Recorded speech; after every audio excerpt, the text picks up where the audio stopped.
making some eggs!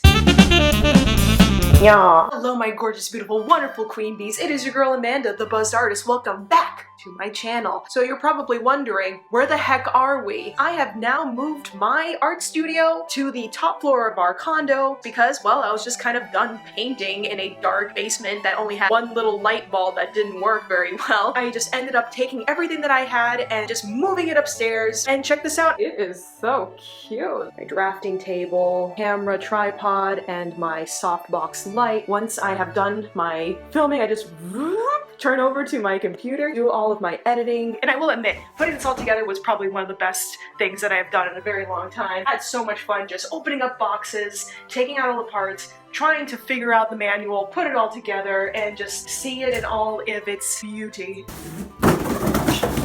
There's so much natural light that just comes in. This is going to be a fantastic room for just creating more artwork.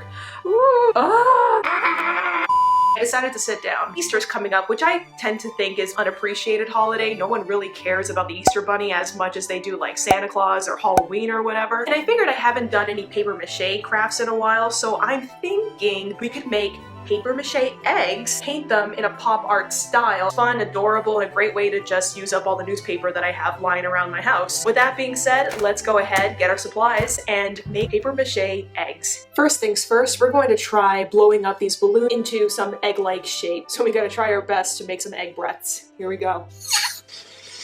That's good. Make sure you tie them up real good. Thinking I'm gonna make maybe like 3 or 4 of these. I kind of make one that's a little bigger. Oh dear God. So we have here 5 balloons and I've blown them up to all different types of shapes. We're going to make our glue mixture soup. Add a little bit of water. I'll put the ingredients of what I did here in the description below, so be sure to check that out. For those of you that love my hairy arms, here you go. Why you guys like to see that still remains a mystery to me. Well, tacky glue doesn't help. Modge Podge will. Yeah. Talk to me. And I'm just gonna use the end of a paintbrush to help me stir, because we're professionals and this is what we do. So now that you've made your own version of milk, please refrain from all urges to drink the milk. And then we're just gonna take our newspaper and tear them up into strips. I usually like to make the strips maybe like 3 to 4 inches wide, just so we get good coverage on the balloon. Something so satisfying about hearing that sound. This also became an ASMR channel, by the way. We got a newspaper, we got our bowl of soup, we have our balloons. We're just gonna go ahead and start to place our newspaper strips into our soup. From there, we place it straight on top of our balloon and then use our fingers to just tap it on. It might help to make the pieces just a little bit smaller, just to help it to conform to the balloon, so let's try that. Alright, I'm figuring out the secret. The more I smooth this down with my fingers, the flatter it gets. Yeah, and I'm balancing this on another cup, just to help me keep it still while I caress it with my dexterous soup-soaked fingers. Hello from the future, this is your voiceover speaking. So here I am applying several layers at a time when I'm going about covering this balloon, and I try to get it as close as I can to that little part we made the knot in. The tinier I make my strips, the better it covers the egg, because before it just kind of got really edgy and you can see all the holes where the paper don't intersect well together. Ooh, and I'm dripping. Just had to take my newspapers and cut them into even smaller strips so that I can cover all the holes and make it as smooth as possible. Ugh, my fingers are so shiny with glue. 2,000 years later. My balloons have been paper mache'd, and now they are resting on top of glasses, drying so everything kind of drips down into the glass itself. At this point, each of those eggs have about 2 layers of paper mache on top of it, so at this point, we just wait. So while that's all drying, I'm gonna go clean up. Oh hell no! And as per usual, I made the biggest mess of my life. Well, hey, we just look the other way and keep on going. The next day. Hola. Okay, it's been a couple of days since we last worked with our little egg, and I can now happily say that it is now harder than a math test. So we're going to pop the balloon on the inside. So excited.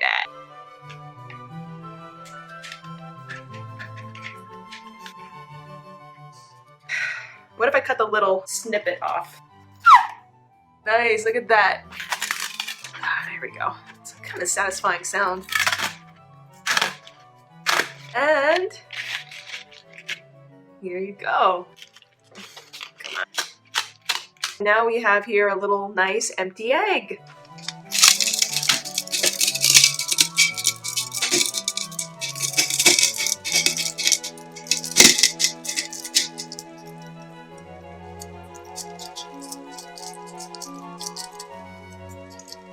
So once I've expertly removed all of the balloons, I now have to go ahead and cover those holes. So I just proceed and do like I do best, just paper mache more strips right on top. And like the crazy cool professional that I am, I also took this opportunity to cover up any other holes and add maybe 1 or 2 little layers, alongside my eggs. Then I just set them to dry for probably a couple hours. Eventually. Meat eggs are ready. Okay, now that our eggs are finally dried, it is now time to paint. So here we go. And our first call of duty is to prime our eggs. Here I'm just using some regular titanium acrylic paint, but you can also use gesso as well. And I'm taking my 3/4 inch flat wash brush and letting it do the whipping for me. And if you're on the edge of your seat wanting to know the types of materials and stuff that I use, don't worry. Look in the description below. I will have a whole list of materials that I have used, including paints and brushes.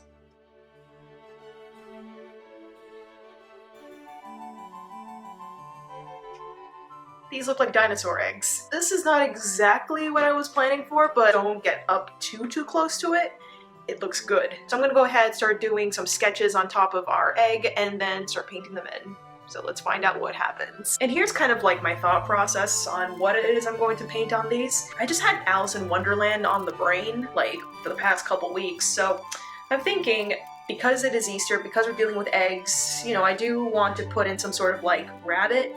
And then when I thought of rabbit, I was like, oh, maybe we should also put like Alice in there too, just to kind of make it all wonky and stuff. So I'm gonna try to figure out like the palette that I want with the eggs and what's gonna go on top of it.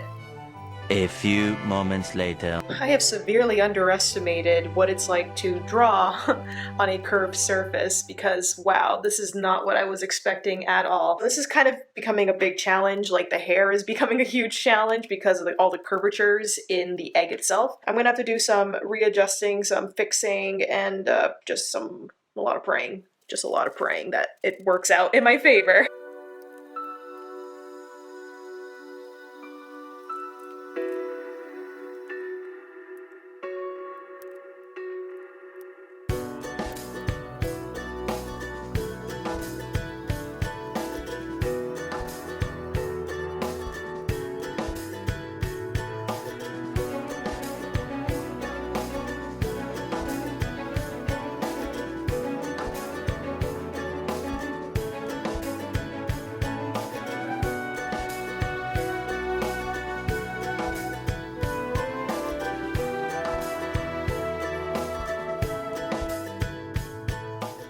Well, I guess now we'll just go ahead and add some color and try to make these into some interesting looking Easter eggs.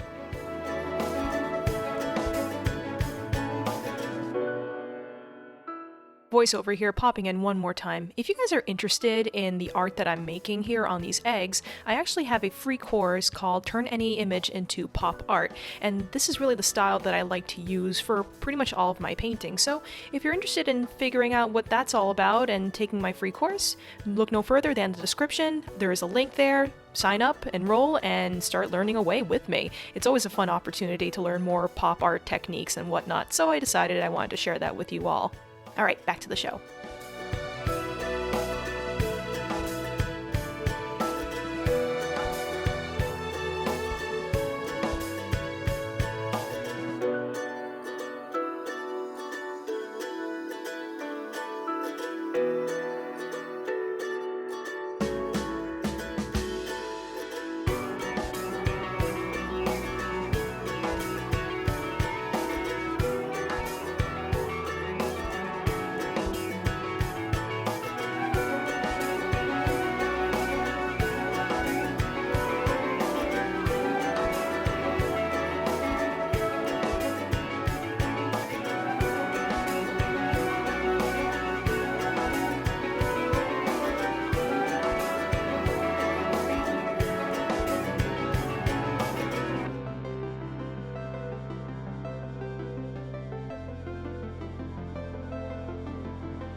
Well, we've done it again, Queen Bees. We've successfully made another paper mache creation and going according to the theme of Easter. Definitely really loving these, and I love the pop of color. I think it's a good look and a really great way to decorate your house come Easter time. And another really cool thing is I just recently released a free course on how to turn any image into a work of pop art. Really love pop art and want to know how to do it? These are the steps that I will show you in my free course on how you can make your very own works of pop art, just like this one. So be sure to check it out before you run out of time. So if you guys enjoyed this video, please be sure to give it a like and to subscribe to my channel. Hit that like button, you know what to do, so that you can see more videos like this from me to you in the future. And remember everybody, love yourselves and always have fun with your art. See you all next time. Bye!